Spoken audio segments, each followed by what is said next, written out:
ನಮಸ್ಕಾರ ಸ್ನೇಹಿತರೆ, ಇದೀಗ ತಾನೇ ಬಂದ ಮುಖ್ಯವಾದ ಸುದ್ದಿಗಳು. ಗೃಹಲಕ್ಷ್ಮಿ ಯೋಜನೆ ನೋಂದಣಿ ಹೆಸರಲ್ಲಿ ವಂಚನೆ, ದಾವಣಗೆರೆಯ ಮಹಿಳಾ ಮತ್ತು ಮಕ್ಕಳ ಅಭಿವೃದ್ಧಿ ಇಲಾಖೆ ಎಚ್ಚರಿಕೆ ಕೊಟ್ಟಿದೆ. ಏನಿದು ಮಾಹಿತಿ ನೋಡೋಣ. ಗೃಹಲಕ್ಷ್ಮಿ ಯೋಜನೆ ಫಲಾನುಭವಿಗಳಿಗೆ ಮತ್ತೊಂದು ಗುಡ್ ನ್ಯೂಸ್. ಆರ್ಥಿಕ ಸಬಲೀಕರಣ ನಮ್ಮ ಉದ್ದೇಶ. 2,000 ರೂಪಾಯಿ ಜಮೆ ಮಾಡುತ್ತೇವೆ ಎಂದ ಸರ್ಕಾರ. ಎಲ್ಲ ಮಾಹಿತಿ ನೋಡೋಣ ಗೆಳೆಯರೆ. ಜಾತಿ ಮತ್ತು ಆದಾಯ ಪ್ರಮಾಣ ಪತ್ರಕ್ಕಾಗಿ ಹರಸಾಹಸ ಪಟ್ಟ ಸಾರ್ವಜನಿಕರು. ನಾಡ ಕಚೇರಿಯಲ್ಲಿ ಜನಸಾಗರ. ಏನಿದು ಮಾಹಿತಿ ನೋಡೋಣ. ಮತ್ತೊಂದೆಡೆಯಲ್ಲಿ ಫುಟ್ಪಾತ್ ತೆರವು, ವಾಹನಗಳ ತೆರವು ಬೆನ್ನಲ್ಲೇ ಮತ್ತೊಂದು ಕಾರ್ಯಕ್ಕೆ ಕೈ ಹಾಕಿದಂತ ಬೆಂಗಳೂರು ನಗರಾಭಿವೃದ್ಧಿ ಸಚಿವ ಕೃಷ್ಣ ಬೈರೇಗೌಡರು. ಏನಿದು ಹೊಸ ಮಾಹಿತಿ ನೋಡೋಣ ಸ್ನೇಹಿತರೆ. ನೀವು ಕೂಡ ಬೆಂಗಳೂರಿನವರಾಗಿದ್ರೆ ಈ ವಿಡಿಯೋ ಪೂರ್ತಿಯಾಗಿ ನೋಡಲೇಬೇಕು. ಇನ್ನು ಕರ್ನಾಟಕದಲ್ಲಿ ಮತ್ತೊಮ್ಮೆ ಕೋವಿಡ್ ಆತಂಕ. ಆಂಧ್ರ ಪ್ರದೇಶ ಗಡಿ ಭಾಗದಲ್ಲಿ ಕಟ್ಟೆಚ್ಚರ. ಮತ್ತೊಮ್ಮೆ ತಪಾಸಣಾ ಕೇಂದ್ರ ಸ್ಥಾಪನೆ. ಕರ್ನಾಟಕದಲ್ಲೂ ಕೂಡ ಮತ್ತೆ ಸೋಂಕು ದೃಢವಾಗಿದ್ದು ಶಾಕಿಂಗ್ ಮಾಹಿತಿ ಬಂದಿವೆ ಸ್ನೇಹಿತರೆ. ಮತ್ತೊಮ್ಮೆ ಲಾಕ್ಡೌನ್ ಆಗುತ್ತಾ? ಏನಿದು ಮಾಹಿತಿ ನೋಡೋಣ. ಇನ್ನು ಕರ್ನಾಟಕದ ಗೃಹಲಕ್ಷ್ಮಿ ಯೋಜನೆ ಮಾತ್ರವಲ್ಲ, ಮಹಾರಾಷ್ಟ್ರದ ಬಿಜೆಪಿ ಸರ್ಕಾರದ ಲಾಡ್ಕಿ ಬೆಹನ ಯೋಜನೆಯಿಂದಲೂ ಕೂಡ ಅನರ್ಹರು ಔಟ್ ಆಗಿದ್ದಾರೆ. ಆ ಬಗ್ಗೆಯೂ ಕೂಡ ನೋಡೋಣ. ಸತತವಾಗಿ ಕುಸಿತ ಕಂಡ ಬಂಗಾರ ಮತ್ತೊಮ್ಮೆ ಏರಿಕೆಯಾಗಿದೆ. ಚಿನ್ನ ಪ್ರಿಯರಿಗೆ ಶಾಕಿಂಗ್ ಸುದ್ದಿ. ಈ ಎಲ್ಲ ಮಾಹಿತಿಗಳನ್ನು ಡೀಟೇಲ್ ಆಗಿ ನೋಡೋಕ್ಕೂ ಮೊದಲು ನೀವು ನಮ್ಮ ಚಾನಲ್ಗೆ ಮೊದಲು ಬಾರಿ ಭೇಟಿ ಕೊಡ್ತಾ ಇದ್ರೆ ದಯವಿಟ್ಟು ಸುದ್ದಿ 9 ಯೂಟ್ಯೂಬ್ ಚಾನಲ್ಗೆ ಸಬ್ಸ್ಕ್ರೈಬ್ ಮಾಡಿಕೊಳ್ಳಿ. ಪಕ್ಕದಲ್ಲಿ ಕಾಣಿಸುವಂತಹ ಗಂಟೆ ಕೂಡ ಒತ್ತಿ ಇದ್ರೆ ಕರ್ನಾಟಕದ ಮುಖ್ಯವಾದ ಮಾಹಿತಿಗಳು ನಿಮಗೆ ಸಿಗುತ್ತವೆ. ದಯವಿಟ್ಟು ವಿಡಿಯೋಗೆ ಲೈಕ್ ಮಾಡಿ ಮತ್ತು ವಿಡಿಯೋ ಕೊನೆವರೆಗೂ ನೋಡಿ. ಬನ್ನಿ ಸ್ನೇಹಿತರೆ, ಎಲ್ಲ ಮಾಹಿತಿಗಳನ್ನು ಡೀಟೇಲ್ ಆಗಿ ನೋಡೋಣ. ಇದೀಗ ರಾಜ್ಯದ ಗೃಹಲಕ್ಷ್ಮಿ ಯೋಜನೆ ಫಲಾನುಭವಿಗಳಿಗೆ ಸರ್ಕಾರ ಮೇಲಿಂದ ಮೇಲೆ ಎಚ್ಚರಿಕೆ ಕೊಡುತ್ತಲೇ ಬಂದಿದೆ. ಹೌದು ಗೆಳೆಯರೆ, ಒಂದು ಕಡೆಯಲ್ಲಿ ಕೆಲವರು ಗೃಹಲಕ್ಷ್ಮಿ ಯೋಜನೆ ಲಾಭ ಕೊಡಿಸುವುದಾಗಿ ಆಮಿಷ ಒಡ್ಡಿ ಹಣ ವಸೂಲಿ ಮಾಡುತ್ತಿದ್ದು, ಮತ್ತೊಂದು ಕಡೆಗೆ ಕೆಲ ಜನರು ಗೃಹಲಕ್ಷ್ಮಿ ಯೋಜನೆ ನೋಂದಣಿ ಮಾಡಿಕೊಳ್ಳಲು ಕೂಡ 1,000 ರೂಪಾಯಿ 2,000 ರೂಪಾಯಿ ಹಣ ವಸೂಲಿ ಮಾಡುತ್ತಿರುವುದು ಕೇಳಿ ಬಂದಿದೆ. ಇದರೆಲ್ಲರ ಮಧ್ಯೆ ಈಗ ದಾವಣಗೆರೆಯ ಮಹಿಳಾ ಮತ್ತು ಮಕ್ಕಳ ಅಭಿವೃದ್ಧಿ ಇಲಾಖೆ ಗೃಹಲಕ್ಷ್ಮಿ ಯೋಜನೆ ಫಲಾನುಭವಿಗಳಿಗೆ ಮತ್ತೊಂದು ಎಚ್ಚರಿಕೆ ಕೊಟ್ಟಿದೆ. ಹೌದು, ರಾಜ್ಯ ಸರ್ಕಾರದ ಮಹತ್ವಾಕಾಂಕ್ಷಿ ಗೃಹಲಕ್ಷ್ಮಿ ಯೋಜನೆಗೆ ಸಂಬಂಧಿಸಿದಂತೆ ಸಾರ್ವಜನಿಕರನ್ನು ವಂಚಿಸುತ್ತಿರುವ ಮಧ್ಯವರ್ತಿಗಳ ವಿರುದ್ಧ ದಾವಣಗೆರೆಯ ಮಹಿಳಾ ಮತ್ತು ಮಕ್ಕಳ ಅಭಿವೃದ್ಧಿ ಇಲಾಖೆ ಉಪನಿರ್ದೇಶಕರು ಕಟ್ಟುನಿಟ್ಟಿನ ಎಚ್ಚರಿಕೆ ಕೊಟ್ಟಿದ್ದಾರೆ.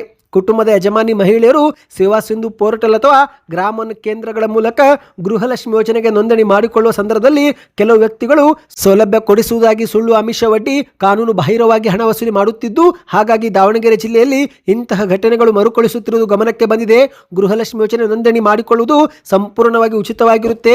ಹಾಗಾಗಿ ಮಧ್ಯವರ್ತಿಗಳಿಗೆ ಹಣವನ್ನು ಕೊಡಬಾರದು ಎಂದು ಅಲ್ಲಿನ ಮಹಿಳಾ ಮತ್ತು ಮಕ್ಕಳ ಇಲಾಖೆ ಸ್ಪಷ್ಟನೆ ಕೊಟ್ಟಿದೆ. ಹೌದು, ಮಹಿಳೆಯರು ಯಾವುದೇ ರೀತಿಯ ಇಂತಹ ಆಮಿಷಗಳಿಗೆ ಒಳಗಾಗಬಾರದು ಎಂದು ಮನವಿ ಮಾಡಲಾಗಿದೆ. ಸ್ನೇಹಿತರೆ, ಯಾರಾದರೂ ನಿಮ್ಮ ಬಳಿ ಹಣದ ಬೇಡಿಕೆ ಇಟ್ಟರೆ ಅಥವಾ ವಂಚಿಸಲು ಪ್ರಯತ್ನ ಪಟ್ಟರೆ ತಾಲೂಕಿನ ಶಿಶು ಅಭಿವೃದ್ಧಿ ಯೋಜನಾಧಿಕಾರಿಗಳಿಗೆ ಭೇಟಿ ಮಾಡಬೇಕು ಎಂದಿದ್ದಾರೆ. ಹೌದು, ಈ ಒಂದು ಯೋಜನೆ ನೋಂದಣಿ ಪ್ರಕ್ರಿಯೆ ಸಂಪೂರ್ಣವಾಗಿ ನಿಯಮಾನುಸಾರ ಉಚಿತವಾಗಿದ್ದು, ಮಹಿಳೆಯರು ಯಾವುದೇ ಮಧ್ಯವರ್ತಿಗಳ ಮಾತುಗಳನ್ನು ನಂಬಿ ಹಣವನ್ನು ನೀಡಿ ಮೋಸ ಹೋಗಬಾರದು ಎಂದು ಅಧಿಕಾರಿಗಳು ತಿಳಿಸಿದ್ದಾರೆ. ಅಂದಹಾಗೆ ಸ್ನೇಹಿತರೆ, ಈಗ ಗೃಹಲಕ್ಷ್ಮಿ ಯೋಜನೆ ಹಣ ಜಮಾ ಆಗಿರುವ ಕುರಿತಂತೆ ಮತ್ತೊಂದು ಮಾಹಿತಿ ಮುನ್ನೆಲೆಗೆ ಬಂದಿದೆ. ಹೌದು, ರಾಯಚೂರು ಜಿಲ್ಲಾದ್ಯಂತ ಗೃಹಲಕ್ಷ್ಮಿ ಯೋಜನೆ ಅಡಿಯಲ್ಲಿ ಇದುವರೆಗೆ 29 ಕಂತು ಜಮೆ ಮಾಡಲಾಗಿದೆ ಎಂದು ಅಲ್ಲಿನ ಗ್ಯಾರಂಟಿ ಯೋಜನೆಗಳ ಅನುಷ್ಠಾನದ ಅಧ್ಯಕ್ಷರಾಗಿರುವ ಪಾಮಯ್ಯ ಮುರಾರಿ ಎನ್ನುವರು ಮಾಹಿತಿ ಕೊಟ್ಟಿದ್ದಾರೆ.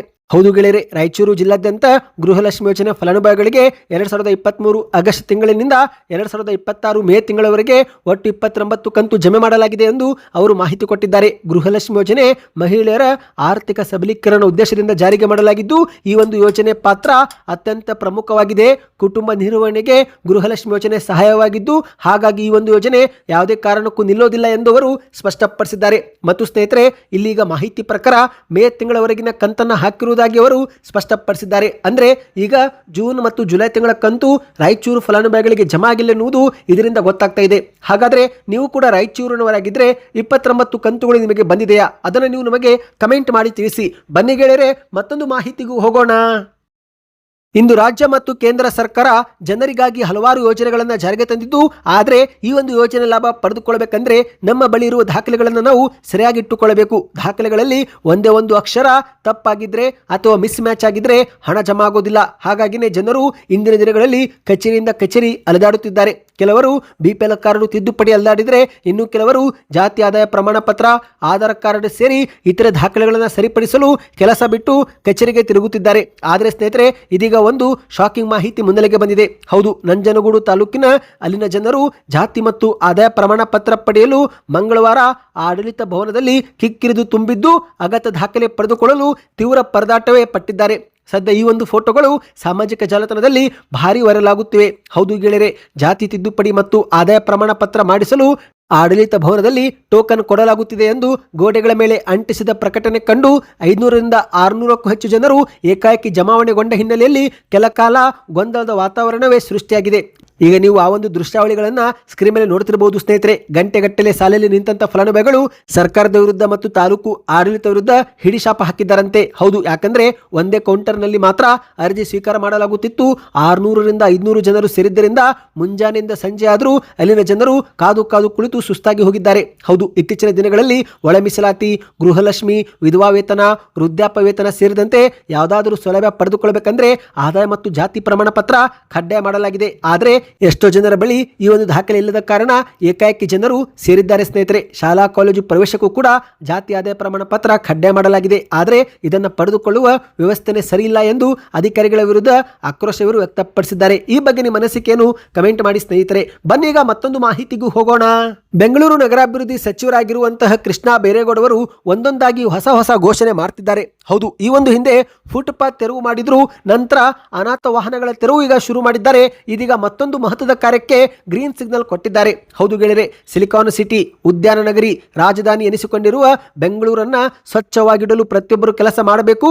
ಇದರ ಭಾಗವಾಗಿ ನಾವು ಈಗ ಮತ್ತೊಂದು ಮಹತ್ವದ ಹೆಜ್ಜೆ ಇಡುತ್ತಿದ್ದೇವೆ ಎಂದು ಬೆಂಗಳೂರು ನಗರಾಭಿವೃದ್ಧಿ ಸಚಿವರಾಗಿರುವ ಕೃಷ್ಣ ಬೈರೇಗೌಡವರು ಹೇಳಿಕೆ ಕೊಟ್ಟಿದ್ದಾರೆ. ಈಗಾಗಲೇ ಇವರ ನಿರ್ಧಾರಕ್ಕೆ ಬಹುತೇಕರು ಸಾಮಾಜಿಕ ಜಾಲತಾಣದಲ್ಲಿ ಮೆಚ್ಚುಗೆಯೂ ಕೂಡ ವ್ಯಕ್ತಪಡಿಸುತ್ತಿದ್ದಾರೆ. ಹೌದು ಗೆಳೆಯರೆ, ಕೃಷ್ಣ ಬೈರೇಗೌಡವರು ಅಧಿಕಾರ ವಹಿಸಿಕೊಂಡ ಮೊದಲ ದಿನದಿಂದಲೇ ಕಾರ್ಯನಿರತರಾಗಿದ್ದಾರೆ. ಪಾದಚಾರಿ ಮಾರ್ಗವಾಗಿರುವ ಫುಟ್ಪಾತ್ಗಳಲ್ಲಿ ಯಾರಾದರೂ ಅಂಗಡಿ ಇಟ್ಟಿದ್ರೆ ಅಥವಾ ಇತರೆ ಫಲಕ ಇಟ್ಟಿದ್ರೆ ಅದನ್ನ ತೆರವು ಮಾಡುತ್ತಿದ್ದಾರೆ. ಕಟ್ಟಡಗಳನ್ನು ಕಟ್ಟಿದ್ರು ಕೂಡ ಬುಲ್ಡೋಜರ್ ಮೂಲಕ ಬೆಳೆಸುತ್ತಿದ್ದಾರೆ. ಇದರ ಬೆನ್ನಲ್ಲೇ ಈಗ ಜುಲೈ 10ರಿಂದ ಅನಾಥ ವಾಹನಗಳ ತೆರವು ಕೂಡ ಶುರುವಾಗಿದೆ. ಹೌದು, ವಾಹನಗಳ ಮೇಲೆ ನೋಟಿಸ್ ಅಂಟಿಸಲಾಗುತ್ತಿದೆ. ಕಾಲಾವಕಾಶವೂ ಕೂಡ ಕೊಡಲಾಗಿದ್ದು ಅಷ್ಟರೊಳಗೆ ವಾಹನ ತೆಗೆದುಕೊಂಡು ಹೋಗಲಿಲ್ಲವೆಂದರೆ ಸರ್ಕಾರವೇ ಜಪ್ತಿ ಮಾಡಿ ಹರಾಜು ಹಾಕುವುದಾಗಿಯೂ ಕೂಡ ಎಚ್ಚರಿಕೆ ಕೊಟ್ಟಿದ್ದಾರೆ. ಇದೀಗ ಸ್ನೇಹಿತರೆ, ಕೃಷ್ಣ ಬೈರೇಗೌಡವರು ಮತ್ತೊಂದು ಹೊಸ ಅಭಿಯಾನ ಪ್ರಾರಂಭ ಮಾಡುವ ಬಗ್ಗೆ ಮಾಹಿತಿ ಕೊಟ್ಟಿದ್ದಾರೆ. ಹೌದು, ಬೆಂಗಳೂರನ್ನು ಸುಂದರ ಮತ್ತು ಸ್ವಚ್ಛ ನಗರವನ್ನಾಗಿ ಮಾಡಲು ಸಚಿವರು ಪಣ ತೊಟ್ಟಂತೆ ಕಾಣ್ತಾ ಇದೆ. ಹೌದು, ಈಗ ಬೆಂಗಳೂರಿನಲ್ಲಿ ಒಂದು ಹೊಸ ನಿಯಮ ಜಾರಿಗೆ ಆಗ್ತಾ ಇದೆ. ಅನಧಿಕೃತ ಫ್ಲೆಕ್ಸ್ ಹಾಕುವಂತಿಲ್ಲ, ಜಾಹೀರಾತು ಫಲಕು ಹಾವಳಿ ಮಿತಿ ಮೀರಿ ಹೋಗಿದ್ದು,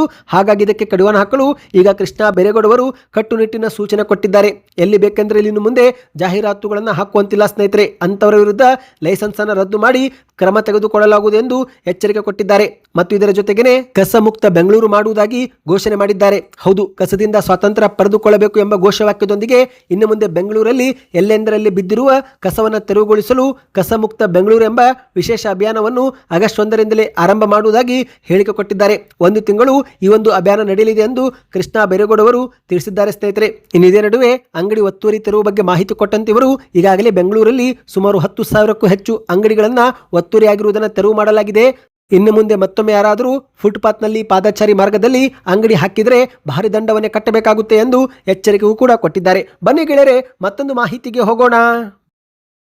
ಕರ್ನಾಟಕದ ನೆರೆ ರಾಜ್ಯವಾಗಿರುವ ಆಂಧ್ರ ಪ್ರದೇಶದಲ್ಲಿ ಮತ್ತೊಮ್ಮೆ ಕೊರೋನಾ ಸೋಂಕಿನ ಭೀತಿ ಶುರುವಾಗಿದೆ. ಹೌದು, ಕಡಪ ಜಿಲ್ಲೆಯಲ್ಲಿ ಕೋವಿಡ್ ಸೋಂಕಿನಿಂದ 2 ಮೃತಪಟ್ಟ ಹಿನ್ನೆಲೆಯಲ್ಲಿ ಆಂಧ್ರದೊಂದಿಗೆ ಗಡಿ ಹಂಚಿಕೊಂಡಿರುವ ತುಮಕೂರು ಜಿಲ್ಲೆಯ ಪಾವಗಡ ತಾಲೂಕಿನಲ್ಲೂ ಕೂಡ ತೀವ್ರ ಮುನ್ನೆಚ್ಚರಿಕೆಗೆ ವಹಿಸಲಾಗುತ್ತಿದ್ದು ಆ ಒಂದು ಕ್ಷೇತ್ರಕ್ಕೆ ಹೈ ಅಲರ್ಟ್ ಘೋಷಣೆ ಮಾಡಲಾಗಿದೆ. ಹೌದು, ಕೋವಿಡ್ ಮುಂಜಾಗೃತಾ ಕ್ರಮವನ್ನು ತೆಗೆದುಕೊಳ್ಳುವಂತೆ ತುಮಕೂರು ಜಿಲ್ಲಾಧಿಕಾರಿ ಶುಭ ಕಲ್ಯಾಣ್ ಅವರು ಆರೋಗ್ಯ ಇಲಾಖೆಗೆ ಕಟ್ಟುನಿಟ್ಟಿನ ಸೂಚನೆ ಕೊಟ್ಟಿದ್ದಾರೆ. ಪಾವಗಡದ ಆರೋಗ್ಯಾಧಿಕಾರಿಗಳೊಂದಿಗೆ ವಿಡಿಯೋ ಕಾನ್ಫರೆನ್ಸ್ ಮೂಲಕ ತುರ್ತು ಸಭೆ ನಡೆಸಿ ಗಡಿ ಭಾಗದಲ್ಲಿ ಕೋವಿಡ್ ಪರಿಸ್ಥಿತಿಯನ್ನ ನಿರಂತರವಾಗಿ ನಿಗಾ ವಹಿಸುವಂತೆ ನಿರ್ದೇಶನ ಕೊಟ್ಟಿದ್ದಾರೆ. ಹೌದು ಗೆಳೆಯರೆ, ಮಾಹಿತಿಯ ಪ್ರಕಾರ ಆಂಧ್ರ ಪ್ರದೇಶದಿಂದ ಪಾವಗಡಕ್ಕೆ ಬರುವಂತ ಜನರ ಮೇಲೆ ತೀವ್ರ ನಿಗಾ ಈಗ ಇಡಲಾಗುತ್ತಿದೆ. ಗಡಿ ದಾಟಿ ರಾಜ್ಯದೊಳಗೆ ಬರುವ ಪ್ರತಿಯೊಬ್ಬರ ಆರೋಗ್ಯ ತಪಾಸಣೆ ಮಾಡಲು ಸರ್ಕಾರ ಈಗ ನಿರ್ಧಾರ ಮಾಡಿದೆ. ಹೌದು, ಮಾಹಿತಿಯ ಪ್ರಕಾರ ಸ್ನೇಹಿತರೆ, ಇದುವರೆಗೆ ಮತ್ತೆ 32 ಜನರಿಗೆ ಕೋವಿಡ್ ಸೋಂಕು ದೃಢಪಟ್ಟಿರುವುದು ವರದಿಯಾಗಿದೆ. ಹೌದು, ಮೊದಲು ಆಂಧ್ರ ಪ್ರದೇಶದಲ್ಲಿ ಕೋವಿಡ್ ಪ್ರಕರಣ 19 ಎಂದು ಹೇಳಲಾಗುತ್ತಿತ್ತು. ಇದೀಗ ಜುಲೈ 15ರಂದು 32ಕ್ಕೂ ಹೆಚ್ಚು ಜನರಿಗೆ ಕೊರೋನಾ ಪಾಸಿಟಿವ್ ಬಂದಿರುವುದು ಸಾರ್ವಜನಿಕರಲ್ಲಿ ಆತಂಕ ಹೆಚ್ಚಾಗುವಂತೆ ಮಾಡಿದೆ. ಜೂನ್ ತಿಂಗಳ ಅವಧಿಯಲ್ಲಿ ಕೇವಲ 14 ಪಾಸಿಟಿವ್ ಎಂದು ಪ್ರಕರಣ ದಾಖಲಾಗಿತ್ತು. ಆದರೆ ಮತ್ತೆ ಈಗ ಇದು ಒಂದು ಸಂಖ್ಯೆ 32ಕ್ಕೆ ಏರಿದ್ದು ಮತ್ತಷ್ಟು ಆತಂಕ ಹೆಚ್ಚಾಗಿದೆ ಸ್ನೇಹಿತರೆ. ಹೌದು, ಒಟ್ಟು 193 ಶಂಕಿತರನ್ನ ಕೋವಿಡ್ ಪರೀಕ್ಷೆಗೆ ಒಳಪಡಿಸಿದಾಗ ಅದರಲ್ಲಿ 32 ಜನರು ಪಾಸಿಟಿವ್ ಎಂದು ದೃಢವಾಗಿದೆ. ಕೋವಿಡ್ ಪ್ರಕರಣಗಳು ಮರುಕಳಿಸುತ್ತಿರುವ ಹಿನ್ನೆಲೆಯಲ್ಲಿ ಆರೋಗ್ಯ ಇಲಾಖೆ ಈಗ ಸಾರ್ವಜನಿಕರಿಗೆ ಮತ್ತು ಇತರ ವೈದ್ಯಕೀಯ ಸಿಬ್ಬಂದಿಗಳಿಗೆ ಪ್ರಮುಖ ಸೂಚನೆ ಮಾರ್ಗಸೂಚಿ ಬಿಡುಗಡೆ ಮಾಡಲು ಮುಂದಾಗಿದೆ ಸ್ನೇಹಿತರೆ. ವಿಶೇಷವಾಗಿ ಗರ್ಭಿಣಿಯರು ಮತ್ತು ಸಣ್ಣ ಮಕ್ಕಳು ಈ ಬಗ್ಗೆ ಸ್ವಲ್ಪ ಜಾಗೃತರಾಗಿರಬೇಕು. ಯಾಕಂದರೆ ಈ ಒಂದು ವೈರಸ್ ಸಾಮಾನ್ಯವಾಗಿ ಒಬ್ಬರಿಂದ ಮತ್ತೊಬ್ಬರಿಗೆ ಹರಡುತ್ತಿದ್ದು, ಹಾಗಾಗಿ ಪ್ರತಿಯೊಬ್ಬರು ಸ್ವಲ್ಪ ಎಚ್ಚರಿಕೆ ವಹಿಸಬೇಕು ಎಂದು ಹೇಳಲಾಗಿದೆ. ಬನ್ನಿ ಗೆಳೆಯರೆ, ಮತ್ತೊಂದು ಮಾಹಿತಿಗೂ ಹೋಗೋಣ. ಕರ್ನಾಟಕದ ಗೃಹಲಕ್ಷ್ಮಿ ಯೋಜನೆ ಮಾತ್ರವಲ್ಲ, ಮಹಾರಾಷ್ಟ್ರ ಬಿಜೆಪಿ ಸರ್ಕಾರದಲ್ಲೂ ಕೂಡ ಗೃಹಲಕ್ಷ್ಮಿ ರೀತಿಯಂತಹ ಒಂದು ಲಾಡ್ಕಿ ಬಹಣ ಯೋಜನೆ ಜಾರಿಗೆ ಮಾಡಲಾಗಿದ್ದು ಅಲ್ಲಿಂದಲೂ ಕೂಡ ಅನರ್ಹರನ್ನ ತೆಗೆದು ಹಾಕಲಾಗುತ್ತಿದೆ. ಹೌದು ಗೆಳೆಯರೆ, ಕರ್ನಾಟಕದ ಮಹಿಳೆಯರಿಗೆ ಮಾಸಿಕ 2,000 ರೂಪಾಯಿ ಕೊಡುವಂತಹ ಗೃಹಲಕ್ಷ್ಮಿ ಯೋಜನೆ ತನ್ನದೇ ರೀತಿಯಲ್ಲಿ ಜನಪ್ರಿಯವಾಗಿದ್ದು, ಈ ಒಂದು ಯೋಜನೆ ಕಾಂಗ್ರೆಸ್ ಸರ್ಕಾರ ಘೋಷಣೆ ಮಾಡಿದಾಗ ಬಿಜೆಪಿ ಪಕ್ಷಗಳು ಆಕ್ರೋಶ ವ್ಯಕ್ತಪಡಿಸಿದಲ್ಲದೆ ಈ ಒಂದು ಯೋಜನೆಗಳು ಜಾರಿಗೆ ಆಗಲು ಸಾಧ್ಯವಿಲ್ಲ, ಅಭಿವೃದ್ಧಿ ಕುಂಠಿತವಾಗುತ್ತೆ, ಸರ್ಕಾರದ ಖಜಾನೆ ಖಾಲಿ ಆಗುತ್ತೆ ಎಂದೆಲ್ಲ ಆರೋಪ ಮಾಡಿದ್ರು. ಆದರೆ ಏನೇ ಆದರೂ ಸಿದ್ದರಾಮಯ್ಯನವರ ಸರ್ಕಾರ ಸಮಯದಲ್ಲಿ ಘೋಷಣೆ ಮಾಡಿದಂತೆ ಗೃಹಲಕ್ಷ್ಮಿ ಸೇರಿ 5 ಗ್ಯಾರಂಟಿಗಳನ್ನು ಅನುಷ್ಠಾನಗೊಳಿಸಿತು. ಈಗ ಡಿ.ಕೆ. ಶಿವಕುಮಾರ್ ಅವರು ಅಧಿಕಾರಕ್ಕೆ ಬಂದಾಗಲೂ ಕೂಡ ಅರ್ಹ ಫಲಾನುಭವಿಗಳನ್ನು ಮತ್ತೊಮ್ಮೆ ಗುರುತಿಸಲು ಕೆಲವು ಮಾರ್ಗಸೂಚಿ ಜಾರಿಗೆ ಮಾಡಲಾಗುತ್ತಿದೆ. ಅನರ್ಹರನ್ನು ತೆಗೆದುಹಾಕಲು ಕೂಡ ಹೊಸ ನಿಯಮ ಜಾರಿಗೆ ಮಾಡಲಾಗುತ್ತಿದೆ.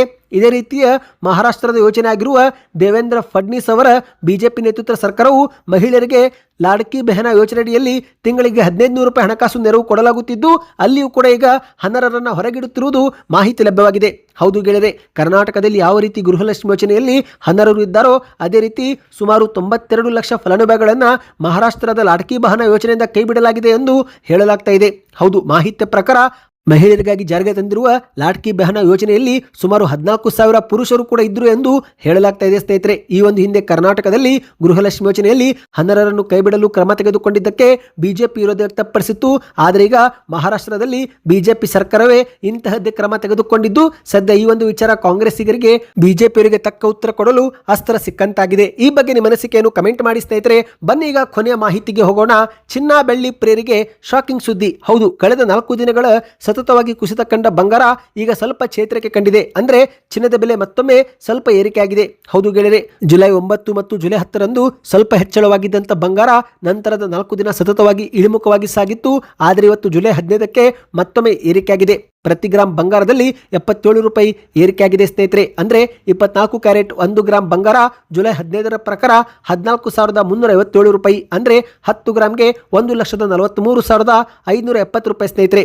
22 ಕ್ಯಾರೆಟ್ 1 ಗ್ರಾಮ್ ಬಂಗಾರದಲ್ಲಿ 70 ರೂಪಾಯಿ ಏರಿಕೆ ಕಂಡಿದೆ. ಅಂದ್ರೆ 1 ಗ್ರಾಮು ಇವತ್ತು 13,160 ರೂಪಾಯಿ. ಅಂದ್ರೆ 22 ಕ್ಯಾರೆಟ್ ಆಭರಣ ಬಂಗಾರ 10 ಗ್ರಾಮ್ಗೆ 1,31,600 ರೂಪಾಯಿ ಆಗಿದೆ. ಇನ್ನು ಬೆಳ್ಳಿ ಬೆಲೆ ನೋಡುವುದಾದರೆ ಸ್ನೇಹಿತರೆ, ಬೆಳ್ಳಿಯಲ್ಲಿ ಯಾವುದೇ ಏರಿಕೆ ಆಗಿಲ್ಲ. ಬೆಳ್ಳಿ ಮತ್ತೊಮ್ಮೆ ಸ್ಥಿರತೆ ಕಂಡಿದೆ. ಇವತ್ತು 1 ಕೆಜಿ ಬೆಳ್ಳಿ ಬೆಲೆ 2,35,000 ರೂಪಾಯಿ ಆಗಿದೆ. ಅಂದ್ರೆ 1 ಗ್ರಾಮ್ಗೆ 235 ರೂಪಾಯಿ. ನಿಮ್ಮ ಪ್ರಕಾರ ಚಿನ್ನ ಬೆಳ್ಳಿ ಕುಸಿತವಾಗಬೇಕು, ಏರಿಕೆ ಆಗಬೇಕು? ಕಮೆಂಟ್ ಮಾಡ್ತಾ ಈ ಮಾಹಿತಿ ನಿಮಗೆ ಇಷ್ಟವಾಗಿದ್ರೆ ಚಾನಲ್ಗೆ ಸಬ್ಸ್ಕ್ರೈಬ್ ಮಾಡಿಕೊಳ್ಳಿ, ವಿಡಿಯೋಗೆ ಲೈಕ್ ಮಾಡಿ.